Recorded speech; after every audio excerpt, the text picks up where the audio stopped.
Germany की बॉन university में एक रिसर्च हुई जिसमें ये देखा गया कि लंग्स पे जो इफ़ेक्ट एजिंग के हैं सेम वही इफ़ेक्ट ओबेसिटी से भी हो रहे हैं।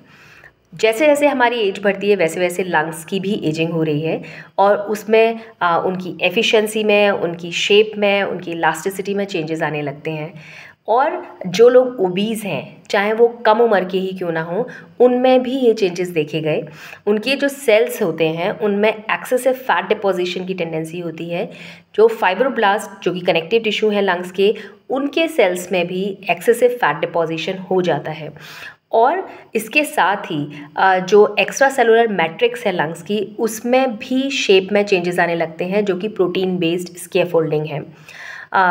तो इससे हम ये समझ सकते हैं कि ओबेसिटी ना केवल हमारे दिखने में हमें अलग लुक देती है, इसके साथ ही हमें हमारे जॉइंट्स को, हमारे मसल्स को, हमारे वाइटल ऑर्गन्स को भी अफेक्ट कर रही है।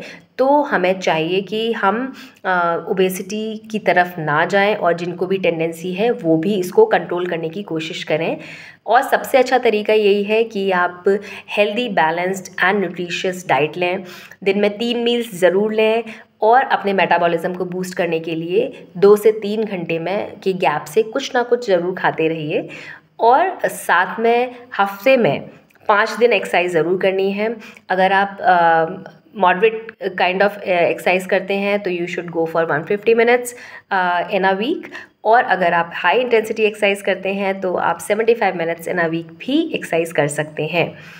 और इसके साथ साथ हमें ये भी ज़रूर जान लेना होता है कि ये तो अभी हमने बात की कि केमिकल लेवल पे क्या चेंजेस हो रहे हैं, लेकिन इसके साथ साथ आपको मैकेनिकल चेंजेस भी बहुत होते हैं जिसमें कि आपकी चेस्ट वॉल पे एक्सेसिव प्रेशर फील होता है, आपकी डायफ्राम पे इफ़ेक्ट होता है, आपकी जो ब्रीदिंग है, नॉर्मल ब्रीदिंग है, उसमें भी एफर्ट्स ज़्यादा लगते हैं। साथ में जो एक क्रोनिक लो ग्रेड इन्फ्लेमेशन है वो भी बनी रहती है और लंग के जितने भी नॉर्मल वॉल्यूम्स हैं, लंग कैपेसिटीज़ हैं, वो भी कम हो जाती है। तो ओबेसिटी हमें हर तरफ से नुकसान पहुंचा रही है, हमारे लंग्स को ख़राब कर रही है।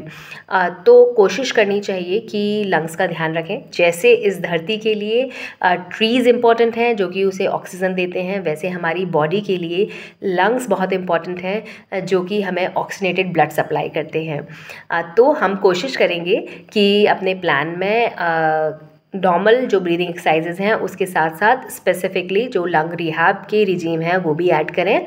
और तब तक आप सब लोग भी कोशिश करिए कि अपनी तरफ से आप जितना भी हो सके अपनी रेगुलर एक्सरसाइज करें और साथ में अपने मोटापे को कंट्रोल करिए और ओबेस बिल्कुल नहीं होना है और अपने वेट को मैनेज करना है।